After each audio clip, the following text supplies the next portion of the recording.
everyone. Welcome to another episode of the Responsa podcast. Just a friendly reminder, please feel free to leave us a comment by sending an email to responsapodcast@gmail.com. We love all your feedback and we're very happy to read it or not and have a conversation with everyone. So before we get to this week, we want to speak about something that just happened this morning. Today's Wednesday, August 27th. That's when we're recording this. And this morning, unfortunately, there was a shooting. And Josh will go ahead. Yeah, unfortunately, this morning in Minneapolis, there was a tragic and horrific shooting at a Catholic school while they were praying Mass. So far, 2 children, ages 8 and 10, have been killed, and over 17 people have been injured. And it's truly just a horrific thing that has happened. Details are emerging about the identity of the shooter, and from what it seems like, without going into too much detail, just because we want to wait for more evidence to emerge and just make sure that things kind of cool down before we even give, sort of perspective on the matter.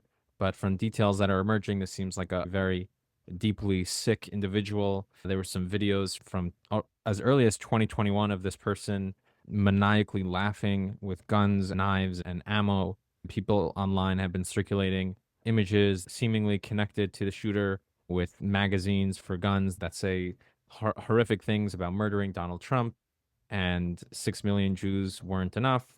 This person has seemingly been identified as trans and had on the notebook of the manifesto that they wrote in a sticker of the trans flag with a rifle on it. So this person was clearly deeply disturbed. And unfortunately, this is just another moment of terror and violence that we've seen all too often in America this year. As one of our colleagues, Charles Fain Lehman, wrote so eloquently last month in City Journal, political violence has no partisan allegiance. Leaders on all sides of the aisle should condemn violence unequivocally. It doesn't matter where it comes from or what the ideology is. Violence as a means of politics is never justified and is always immoral, and context does not matter. And we need to be strong and vigilant in the face of such violence and not be shaky, not to talk about how maybe the person has a point and that we want to uproot that type of ideology, what some are calling a Luigiism, where shooters will do horrific things and be celebrated as heroes. It's a scary thing, and it has no place in America or civil society in the West. We need to do everything we can to be clear that we oppose such violence. That type of rhetoric and ideology should not be taught. It should not be celebrated, and anybody circulating it online should be condemned. Yeah. Well, I mean, it's still fresh, and like you said, details are emerging. But I resonate with what you said, that it's very clear when lines are crossed, and violence outside of the context of wars and the use of violence in the context of the state, individual violence is clear when it goes over the line.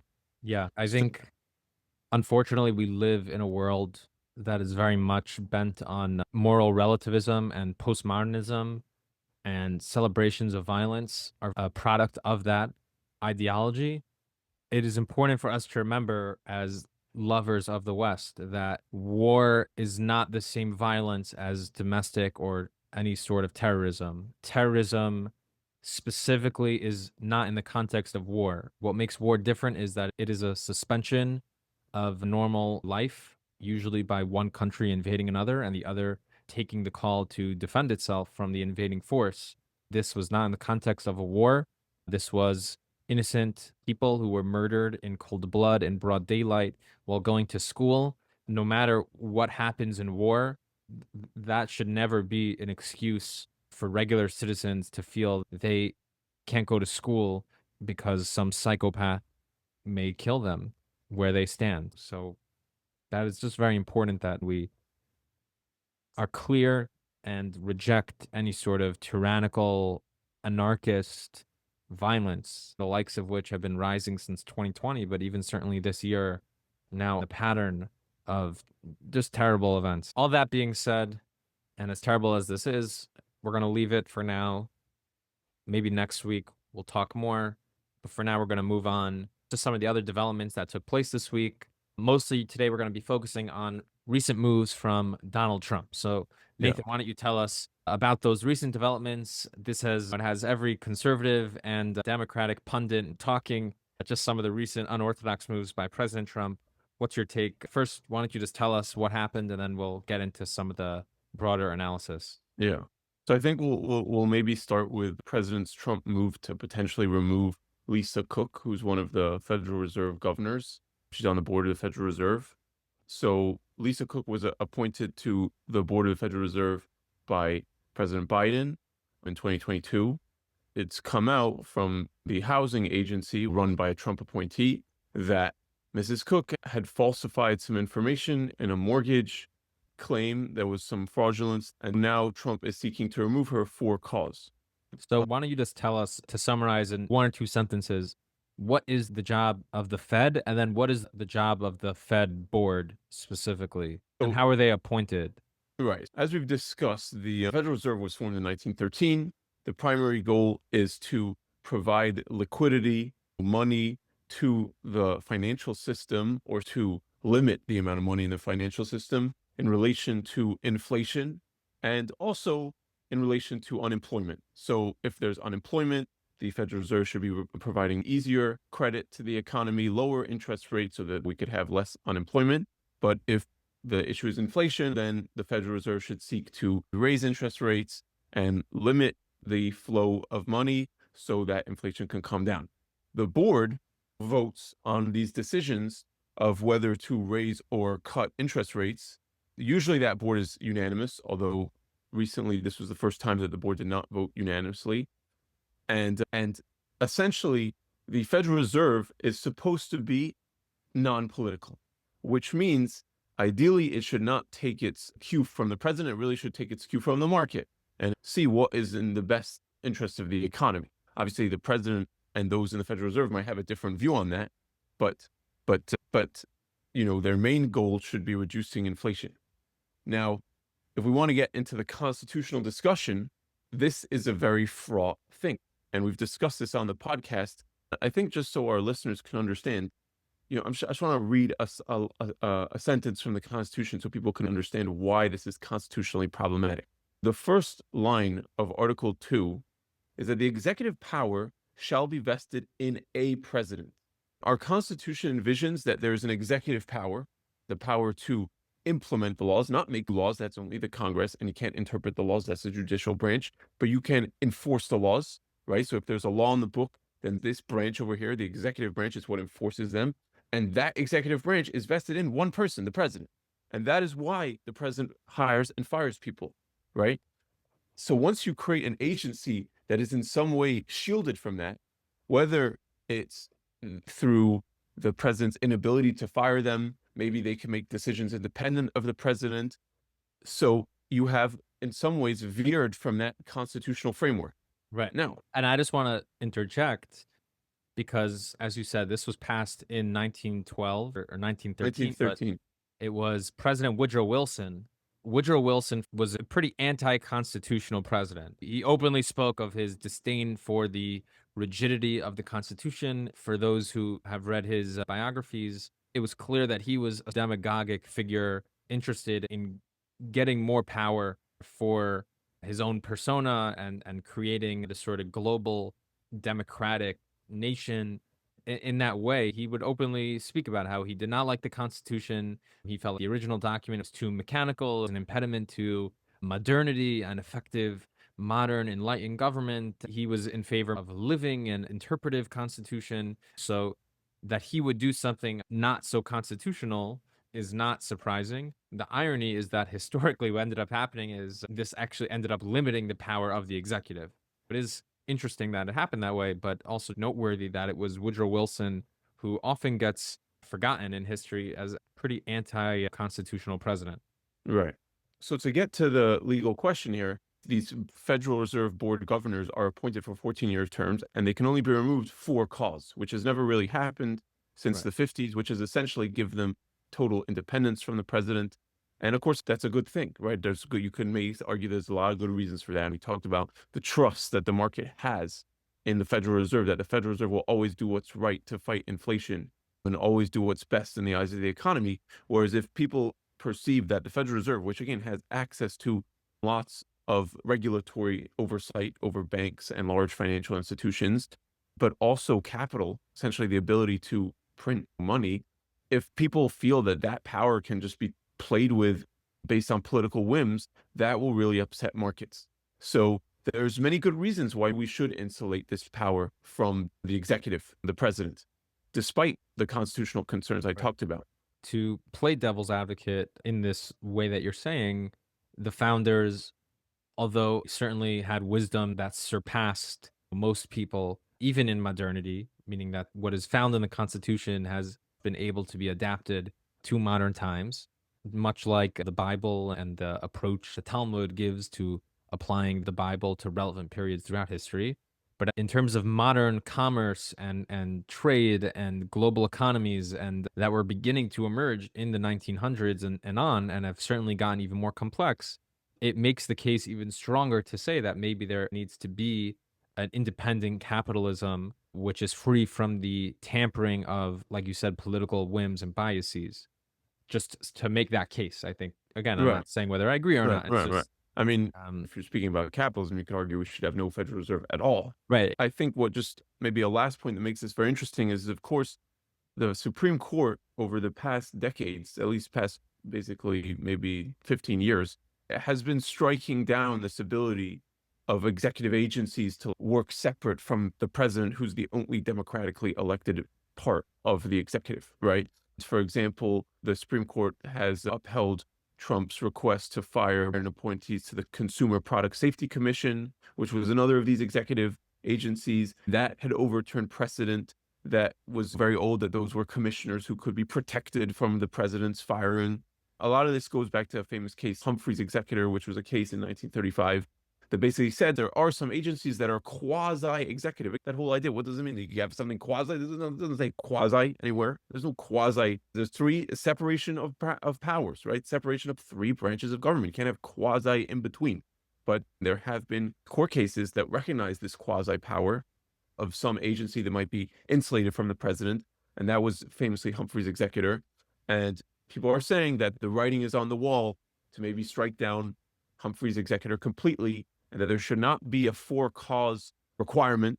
And that's sort of what's at stake here. Of course, the Supreme Court has said that the Federal Reserve is very unique, that doesn't follow regular constitutional theory. And I believe it was Justice Kagan, when the Supreme Court was upholding one of President Trump's firing of people in a different executive agency, Justice Kagan said that what the court is doing for itself here, she was obviously opposed to the decision. She likes to protect executive agencies. She argued that what the court is doing is it's creating itself a big problem, because if we want to protect the Federal Reserve, so we're going to have to find a reason why there's one agency that isn't subject to the president's power, and that should be the Federal Reserve. So it's a complicated question.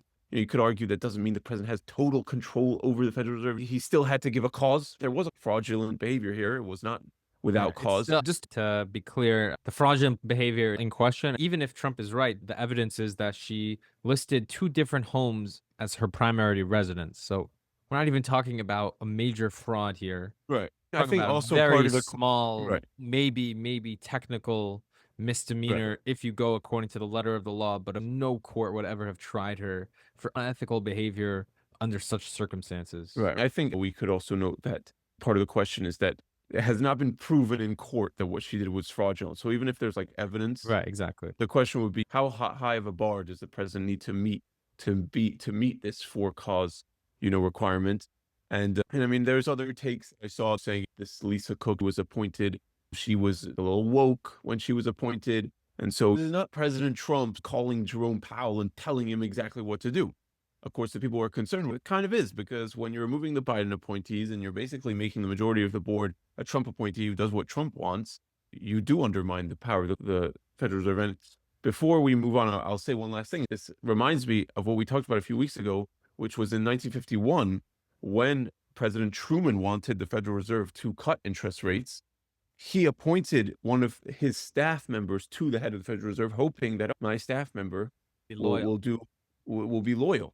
But once his staff man was William Chesney Martin, I believe, had became the head of the Federal Reserve, he took the advantage of being protected legally and did what he thought was best for the economy, and Truman did not win. So even if Trump succeeds in getting his people appointed, it doesn't mean that legally he can just he's not the one signing how much the interest Right. rate will It's not him pulling the strings. It's similar in that way to Amy Coney Barrett, people talking about this is unusual to elect a Supreme Court judge from a lame duck president, but he was able to do it, and she did not necessarily go with every single conservative wish Right. that he wanted, because ultimately this when you enter into an independent branch of government or a protected branch of government like we're talking about here, that does give you free reign. We hope that people who have the credentials to be elected to those positions act with the ethics of that field with a sort of objectivity. But Yeah. I think what I would say here is that I'm sympathetic to Trump because, and I think this will be a theme of a lot of what we talk about, where there's sort of this bait and switch game.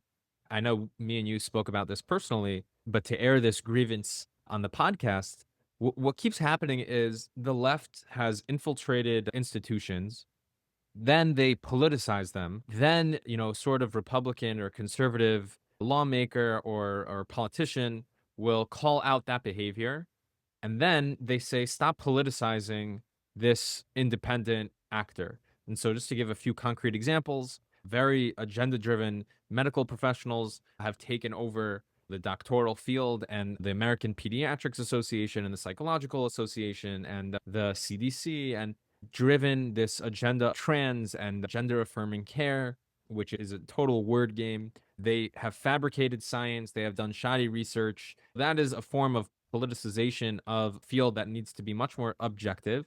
And then when people say, stop acting in this unethical way, you're clearly doing something unethical, they will say, why are you politicizing science? Science is meant to be independent and shouldn't be political. Another example, as we saw 2 weeks ago, Trump recommended that the Smithsonian take a look at its record of American history.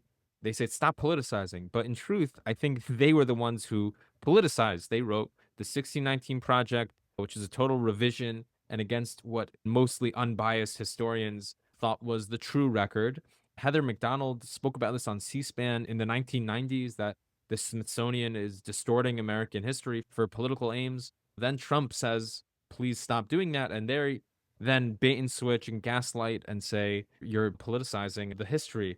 And so I think a lot of that is happening here too, which is that there are many people who they see it, their life's mission as lawfare against Trump. So we saw Tish James in New York and Alvin Bragg saying explicitly, I'm going to find something to get on this guy. And a lot of the cases have been dropped this past week. The Tish James lawsuit in New York, where she tried to nail him on $500 million in fraud, also ironically based on some sort of faulty mortgage records, that was knocked down by a court for being completely just unethical and not legal in every single way. This sort of politicization is now here as well, where I don't know Lisa Cook. We don't know her public statement. She, of course, doesn't make that many, but it very well could be that she is very anti-Trump, and if he believes that, then like what you're saying, you have this scenario where there's someone who, for all we know, is getting all of their information and ideology from this sort of anti-Trump idea,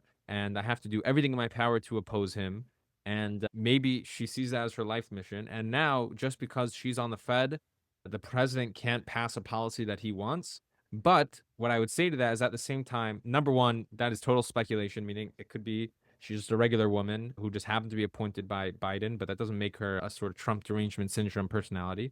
But also, number two, even if she was, the history and the place where we're at now is that there is a Fed and it is meant to be independent. If he would like it to not be independent, I don't think firing Lisa Cook is the answer. I think he doesn't have the political capital to do this, and he won't. But the answer should be, I think the Fed is unconstitutional and we should abolish the Fed. Well, He's not okay. I know he's not going to do that. But my point I is, think let's say, I'm just saying, if you take, let's say, the most extreme perspective, and so this person, she's Biden, and she wants Kamala Harris in office, and she hates Trump, and she's doing everything to politicize. But in this scenario, Trump doesn't have the authority to root out that politicized figure, even though he right. has in other areas. This is one area where he doesn't.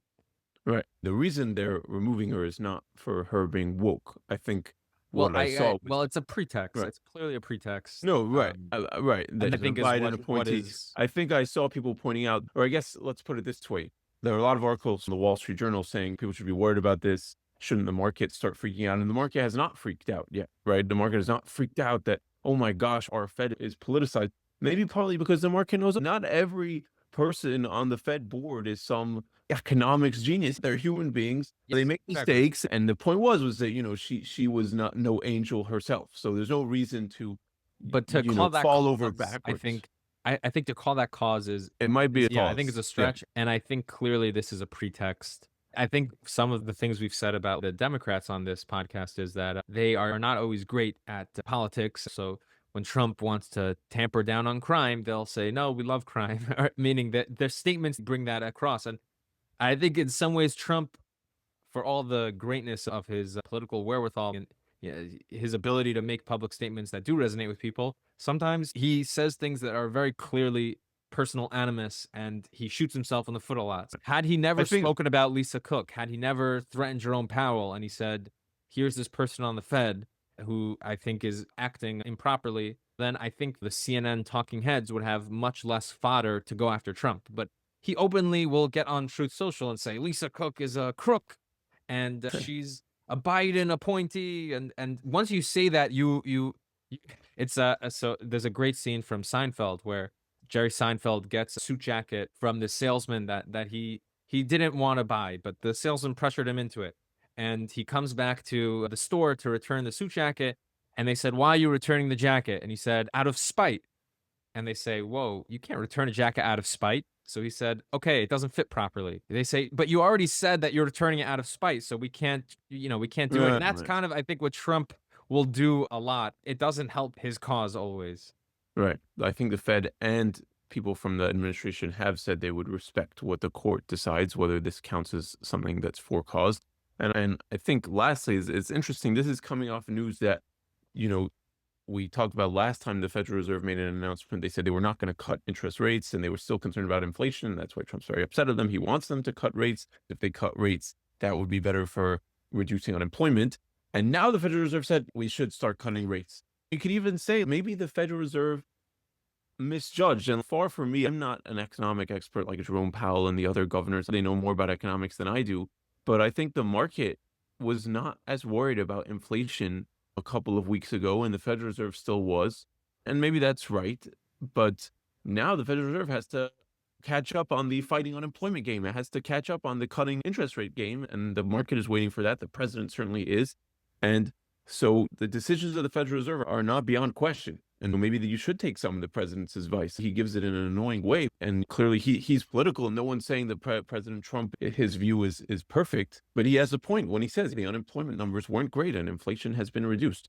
So that's another interesting angle. Yeah, I just on that when you just mentioned the courts that they did openly say we will abide by the court's rule, and Trump has always said that. It just I think is important to mention because there are a lot of people, the Sam Harrises, the Ann Applebaums, talking about democracy dying in darkness. We've been living in the Reichstag fire since 2016, where Hitler is rising to power Right. through democratic means and the Weimar is falling. We just need that one crisis that'll finally create the chancellorship of Germany. To that, if I just say that is a little overwrought and dramatic, I do think there is something to think about historically, as Anne Applebaum does show. Democracy is not always guaranteed.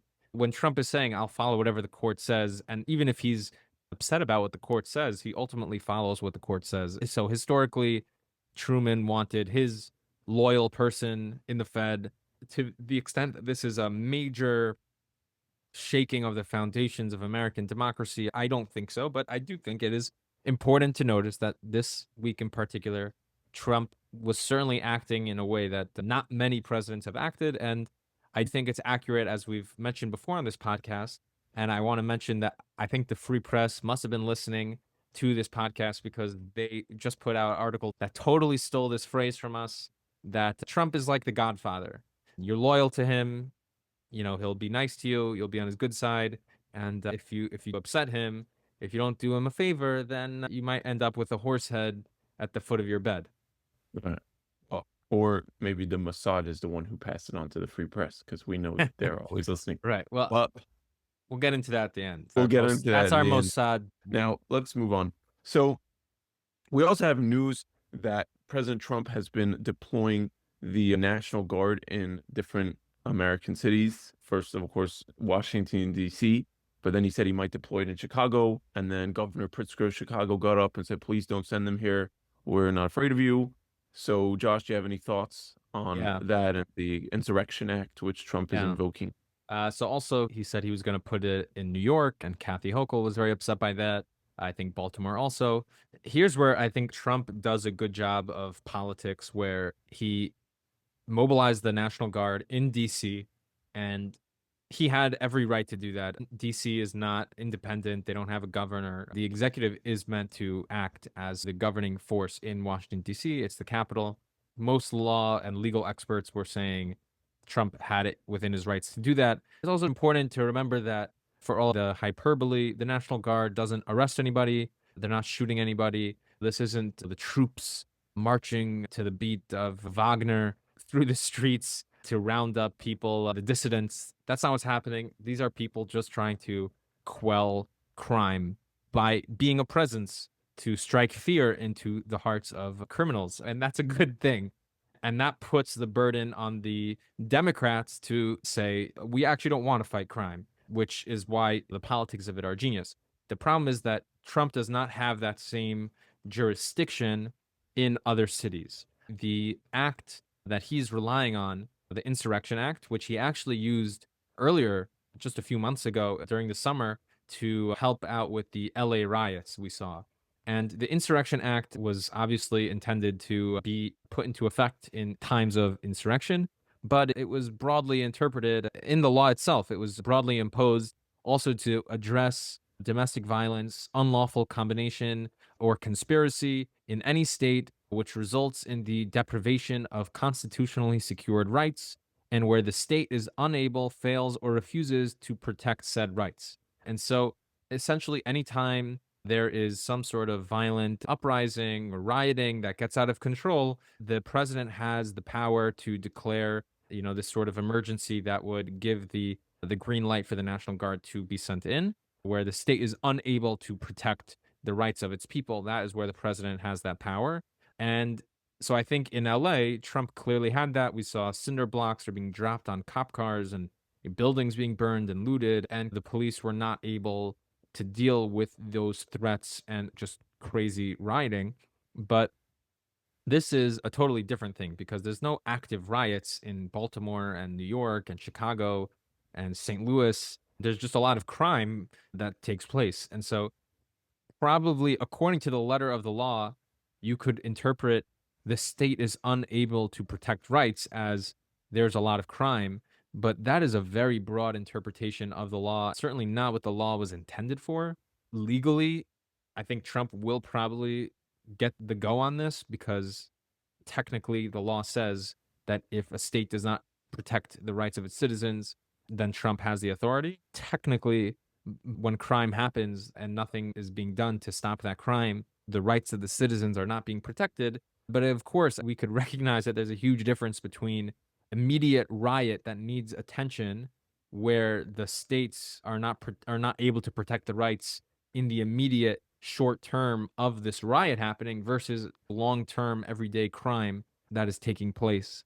I don't know how the courts will rule on this. The reaction has been hyperbolic and sort of hysterical. Trump's creating this, secret KGB force to, again, just sow dissidents out. And, again, it's certainly against the political norm to do this. It's hard to know whether this is a negotiating tactic. That's also, I think, a very important thing to mention is Trump hasn't done it yet. He said he's going to do it. It could just be a motivational tactic to get these cities to take crime more seriously. And is that a bad thing? No, I don't think that's a bad thing to threaten. If you can't take care of the crime rampant in your cities, then we will. And there is something to be said that I don't know about you, but I grew up here. We both grew up in the streets of New York. It does feel like it is every year becoming more ridden with graffiti, public defamation and urination. The subway is a decrepit place to be, and it's not the same as Boston, which is much cleaner, or even the DC Metro, which is much cleaner than the subway. So, yeah, I think politically, this is a huge win for people who want their cities to be decent and that you don't have to turn your children's head the other way while walking on the street or step over a cocaine addict or heroin addict, which has happened many times to me in New York City. Whether Trump has the legal ability to do so, it's tough to say. Probably according to the letter of the law, yes. But it certainly is not anything any president has really ever done before. Right, but to your point about the dangers in the streets, I saw another article in the Wall Street Journal about how in Chicago the amount of deaths is rising, and it's a very dangerous city. Yeah, There's Brandon a lot of Johnson is corruption. very unpopular. Maybe you could make an argument from the perspective of states' rights, that states have a right to handle their own criminal justice and law and order policies. And if in New York we like having our windows smashed and feeling unsafe to go in the subway past sundown, that's us in New York. Right. Well, And no, but I think you're right on yeah, that's I'm concerned, constitutionally, Josh, you're right. that if President Trump will send the troops, then it will become so safe in New York that the corporate firms will stop paying for the 8:30 Uber for people to go home, which is obviously I think part of the tension here is that there are states' rights, and that is why the president's ability to do this is very limited, and why the National Guard's ability is very limited. It goes back to the previous conversation. What do you do when the states have surrendered to ideologies that are so destructive with no end in sight in the democratic election, where we just keep getting these progressive policing and crime policies? And for some reason, even though everyone's unhappy, they keep getting voted in. I agree with you. Democracy should never be tampered with, but according to the legality of the code and the act here, there's a case that could be made that this isn't against states' rights. So yeah, I kind of back and forth on this one, but politically it's a somewhat smart move. But again, it is very out of the box. It is very unusual. It is constitutionally fraught. I think the biggest problem I have with it is it sets a very bad precedent. What if one day, I think the way to analyze a lot of these things is to ask if one day, would you be comfortable with the other side interpreting the law in this way? If someone is on the Fed board, but they're a Trump supporter, would you be comfortable with Joe Biden firing them? And if there's a Democrat in office, would you be comfortable with him sending in the National Guard to Texas to clean up firearm possession? You have to ask yourself that question. And if the answer to those is no, so then you don't want to set that norm, even if I have to say, Josh, even if you think it's legal or a good idea politically. Sometimes the precedent you set is the biggest loss of all. So I wanted to get to that because famously the Insurrection Act was used to fight for desegregation in the South during President Eisenhower's term. I think there's a perspective from this, which is just sort of the political posturing of it, meaning President Trump hasn't actually sent in the troops. And so he's not really facing a constitutional question yet. He's not before the courts. What he's more getting is he's scoring points on, look at these silly Democrat mayors who are not doing anything about crime, and crime is bad. On the other hand, it's nothing like when the George Floyd riots were going on and there was a lot of violence in the street. In many ways, there would have been a good argument to call in the National Guard because there was serious law and order problems. On the other hand, what at that time, Tom Cotton there said that in the New York Times, and it created a massive kerfuffle. Right. It created a kerfuffle. But in many ways, that's maybe when we did need more law and order. I mean, I'm always pretty upset with the state of law and order in New York City. And I can say, like, if Zohran Mamdani wins, that would be really upsetting. Maybe we should just have the National Guard here at all the time just to piss him off because he's so annoying. But I think state rights are important to an extent. And yes, if governors, it is a imposition on, it could be a problem for the governor's powers. For example, during Hurricane Katrina, President Bush wanted to invoke the Insurrection Act so that he could send in the troops to Louisiana to help enforce the law where the local police didn't have much control. A lot of governors at that time didn't like the precedent that said, and they said no. So,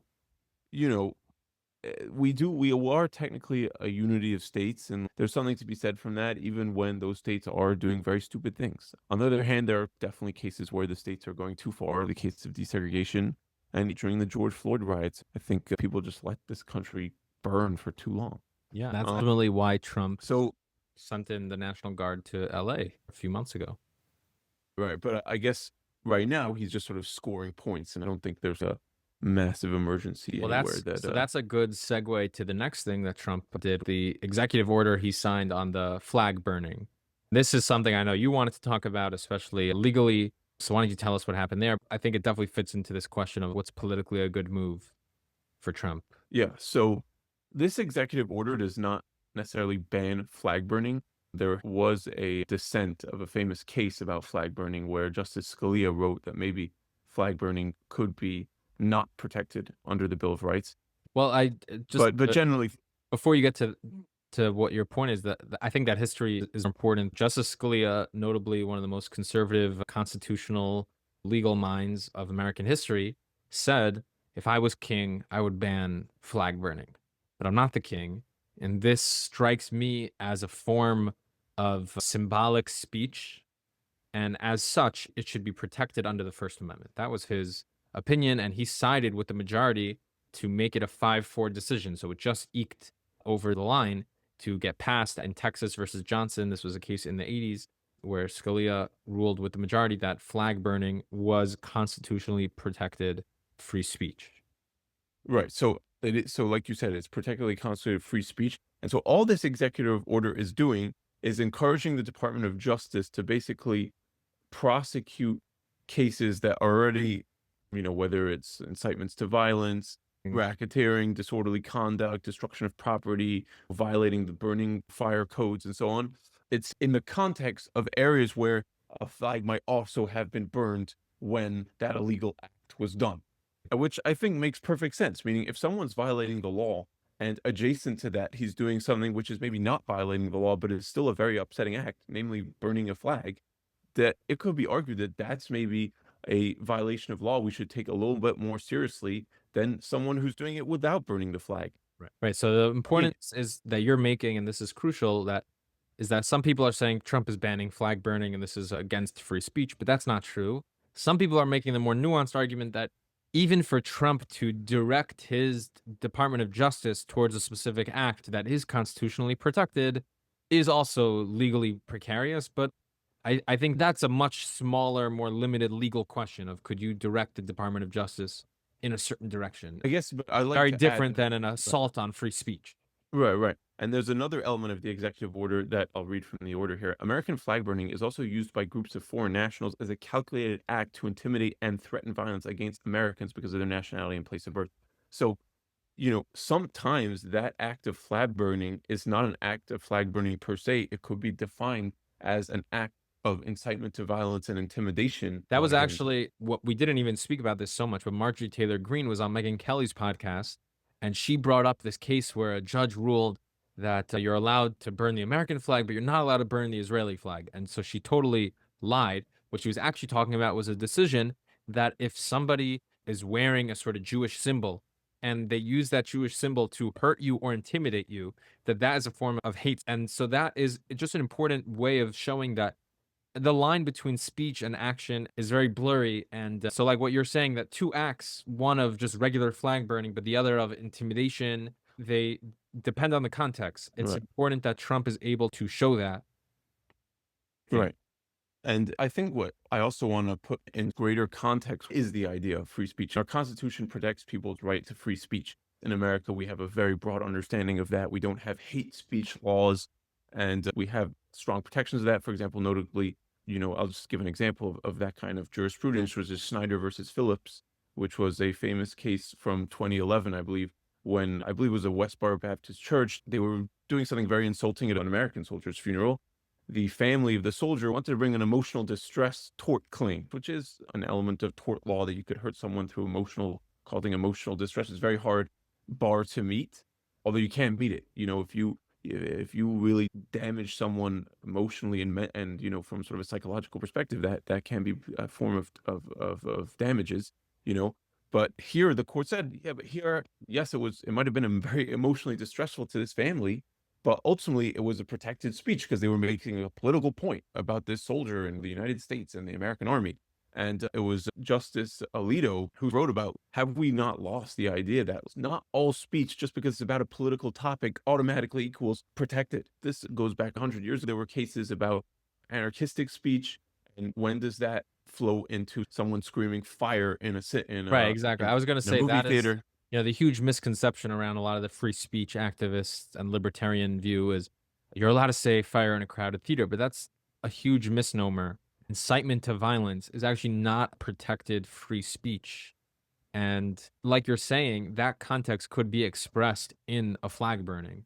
And so this is not unconstitutional and it's not assault on free speech. It politically is a genius move because now, and a lot of our colleagues have been saying this, who's going to be the first Democrat to burn an American flag? Is that the optics you want? That is a political ad that writes itself. And so And they again, love to do it to maybe defy our politics have become so reactionary that is now an anticipated reaction to what Trump is doing. right. I think we should just mention this case from 1919 when the state prosecuted some people who were delivering flyers to draft age men, urging them to resist the draft. Yeah, they The ripped it Supreme up. Court held that. They ripped it up. Right. And the Supreme Court held that that was a violation, a form of obstructing the draft, and was not constitutionally protected. That was in 1919, over 100 years ago. We still had some semblance of that idea of what free speech is. Again, this is very different than the European view. This is not laws coming in and saying, well, this is going to be protected speech, or this is going to be hate speech, and we're not going to allow for it. We're just defining what is speech. And I guess a more subtle point I'd like to make here is the idea of free speech, classically understood when you look to the founding, is the idea that you need, if you take, let's say, John Stuart Mill, you want to have a robust expression of opinion. You never know who's right. You don't know who would be correct. John Stuart Mill mentions in his essay that the Christians in his time wanted to prohibit the speech of atheists, but he said, don't you see that in the time of Jesus, if we had prohibited the speech of Jesus, then the true opinion of the Christians would not have become public. So at the heart of the idea of free speech is open discussion, open dialogue. I don't think that inherent to that idea is the idea of dialogue in whatever sense you want it to be. When you look at a college campus, they have, everyone shouts at each other, and there's plenty of, rude pictures put on the wall and insulting signs held, and people scream at each other, and people aren't friends. So they certainly keep that element of the spirit of free speech, that, hey, if I want to throw paint at someone because or I don't know, if I want to throw paint on a picture because I think that this is insulting, I can do that. But what they don't have on college campus is an open discussion where people can listen to each other and hear different opinions. They fail on that front, which I think is the main idea in free speech. And so maybe if we could come to a view that the heart of free speech is the idea that there should be open discussion, opinions should be available. But again, those opinions should not be a way to insult someone. It should be so that you could engage in discussion and critique. So you're making a great point about we're following the letter of the law, not necessarily the spirit of the law. And it's important that on college campuses, when free speech and the right to protest, which is constitutionally protected and importantly so for the reasons you're mentioning, when it does devolve into basically domestic terror and intimidation and violence, that the universities don't turn a blind eye to that. And that blind eye has enabled a lot of chilling of actual free speech and debate on college campuses, and that is trickling down to social media and workforce colleagues not being able to express their political views and opinions for fear of being shunned. That's sort of this trickle down effect of these radical protesters who will shout you down and literally push you to the ground if you show a Jewish symbol. That is just terrible. So I think you're raising a very interesting point there. So just again, there's so much. So far, we've spoken about the National Guard. We've spoken about the Fed. Another thing to mention, again, I don't know how much you want to spend, but is Trump's purchasing of 10% of Intel and the raid on John Bolton's home, who was a former Trump national security director from his first administration. I don't know which one you want to talk about. I don't know if we have as much time to go into each one fully, but these are two things that presidents don't generally do, going after political allies turned opponents. And certainly state capitalism is very against the norms, especially when the term seizing the means of production is in vogue. You wouldn't expect the pro-capitalist Republican to do that very thing. Right. And I Fighting a guess, trade war you with know, China seems like a bad idea. right. I mean, you know, first of all, Intel, they produce a lot of the chips that are used in computers. The argument is that there's a national security element here, which is if they are producing the chips that go in our computers, they can use those chips to spy on us. Yeah, So but maybe we should have a control to I protect. find that argument very silly because, and I assume you'll agree with me, and I know you're not making this point. The best way to compete with China is free market capitalism and to unleash the private sector to do innovation in a way that's not controlled by Right. But government. on the other hand, there is a limit. I believe that this share of Intel that the government has is not, it's not like a voting share. I don't think there's going to be like a Okay, but representative of there's the United political States government. pressure. There's politicization of industry. It puts a flame under the feet of Intel and the board and is pushing them in a certain direction that is propping up a zombie company that is removing innovation from the friction between companies from natural competition in the free market.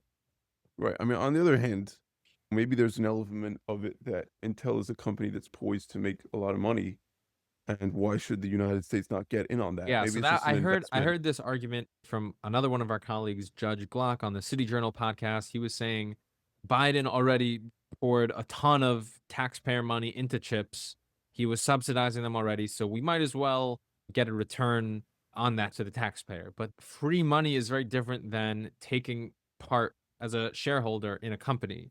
And even after President Trump leaves, President AOC or President Kamala is gonna one day have that share in that President company. Kamala doesn't even understand the investment power of the stock market or of Intel. No, Okay, President so Trump, the director of commerce, Zoran Mamdani, will tell her, "You own the means of production, President Kamala, but you could use that to create a social justice company providing food for the needy and homes for the poor and and ask Intel, free who's a chip laptops for the manufacturer. homeless, taxing laptops for the billionaires." And Right. Right, and you give just every homeless guy an iPad because we know that's what they need. When you yeah, see a exactly. And homeless then guy, you give them joke, a but dollar. It's like, do I you wish I think could give you an iPad. If only there was the means of production to give you an iPad.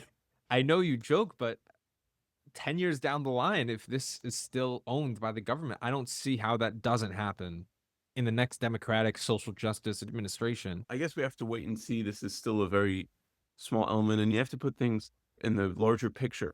The government does contract with companies. The government buys arms from private companies. Is there not a question of what's going Right. on when the government gives money to contracts to do infrastructure? Ultimately, we do. I guess what I also, for me, something that sometimes falls on deaf ears when we discuss these things is we never lived in a free capitalist Yeah. society in the first place. This is Maybe, something maybe you're right. I mentioned from economist Ruchir Sharma in the past that we've never really been fully capitalist in Right. any. That's not to say that capitalism isn't a good thing, and sometimes there is overregulation or too much involvement of the government in the market, and that's a bad thing, and the government should try to stay out of the market. But it's just a bit silly to talk about. This is the first time the government is contracting with a private Yeah, company. but they've never owned Government. part of a company. That is new.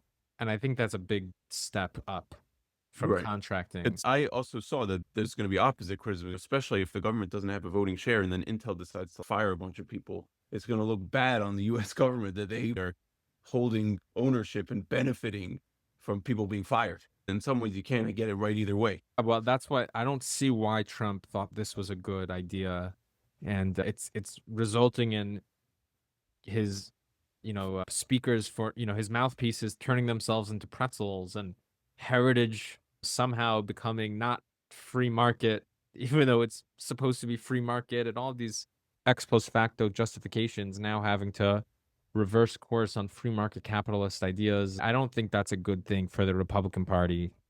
to be getting involved in. We Right. should be, to the extent that we can, the party of free markets, even if it hasn't been perfect. This is too far, so much so. Bernie Sanders is applauding it. I don't want Bernie Sanders applauding any of Donald Trump's policies. That's a bad idea. So, yeah, Right. It's right. yeah. And then we mentioned the I'm John not Bolton the rating of raid. his home. We'll have to see what happens with that. There's very few details out. That's going to be very Right. covered up. You know, it's an FBI raid. It doesn't I look will. I great. will say this is also being put in the perspective that Trump himself was indicted during Biden's term. So the idea that Trump is now going to go after his political enemies, this was not, his Mar-a-Lago was raided during Biden's Yeah. presidency. So this is like hardly, new. Yeah, I agree with that. I think Yeah. we should end on some interesting international news that would be relevant to our listeners. Jared Kushner's father, Charles Kushner, who's the ambassador of the United States to France, wink, wink to nepotism. That's how it works in many places, including in the Trump administration. He wrote a letter to President Macron saying that France is not doing enough to fight anti-Semitism. France was very upset about this. They called the American ambassador to speak with him, which is a sign that they're very upset.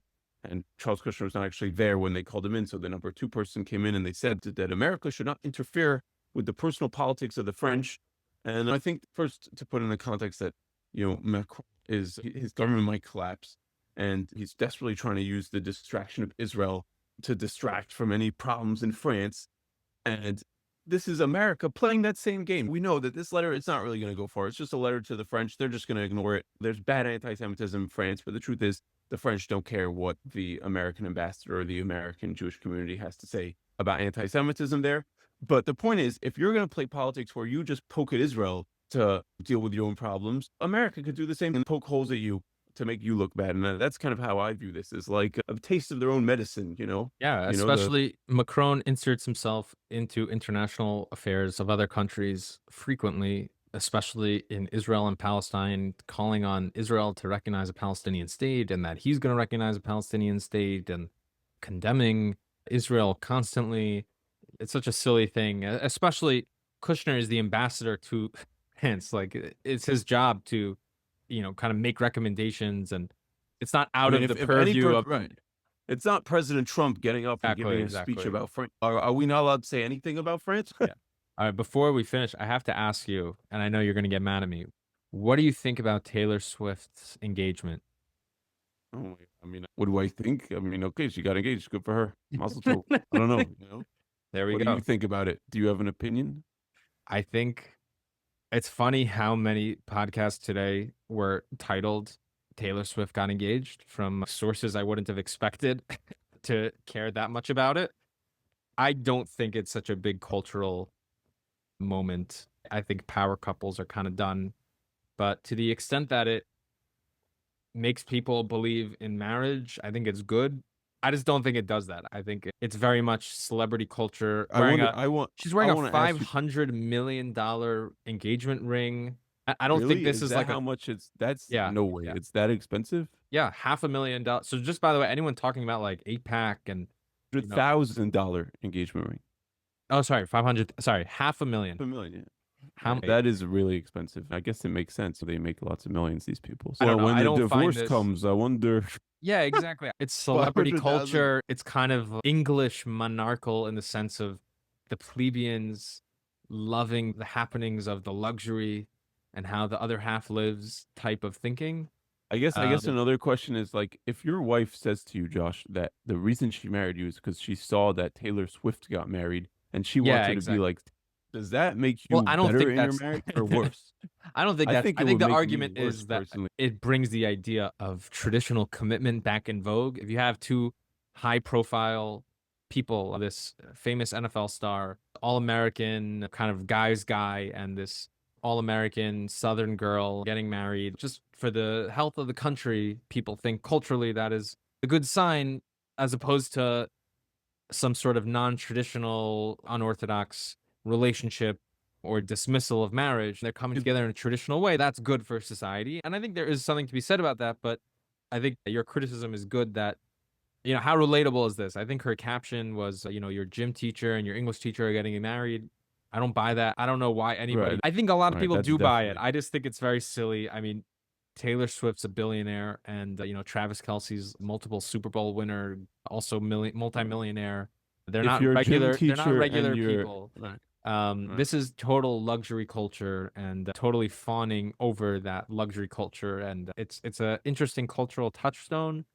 I surmise that the marriage rate will stay the same, if not decline, and the birth rate will do the same. I suggest that we don't look at celebrities as our guides in morality and tradition, and that I mean, we I look will elsewhere. say, it's the happy ending, and we should also celebrate the longevity of marriages, and that marriages are not just about a $500,000 ring; they're also about And it's not just the about, arguments. yeah, Money, I don't know, exactly. you know. Travis Kelce, apparently the story is we saw her at a concert and it was TikTok love culture that is not Right. sustainable, where everything is What about based the on arguments in on their relationship? Because maybe no, for it's Taylor, all that's why celebrity culture, it doesn't work, because the uh, presentation of these relationships are that they're perfect. And I mean, you saw JFK and Jackie. It's this perfect, picture perfect marriage. And behind the scenes, there's all these things happening with Marilyn Monroe and other women. And the same thing with Elvis Presley and Priscilla and Angelina Jolie and Brad Pitt. These cultural touchstones never end up actually leading to this sort of return to uh, traditional conservatism and virtue that we think it will, because these are magazine covers, they're newspaper articles, but they're it's not funny, like real. But yeah, Taylor, the what do point you is, guys just to think about her summarize, marriage? it's not a bad thing that there's a traditional marriage. It's definitely better than two people having a weird sort of paganistic ceremony to unite as a couple. So this is certainly better than that. Traditional marriage is always a good thing, but will this move the needle on marriage and birth rates? I doubt it. Is this a good thing that you should be using as a moral compass? Probably not. You should probably get off TikTok, read a book, and build your life around values that are more timeless than whatever is in vogue at that moment. Well, thank you for listening, and with those harsh and true words from our resident Reverend Josh. Thank you for joining us.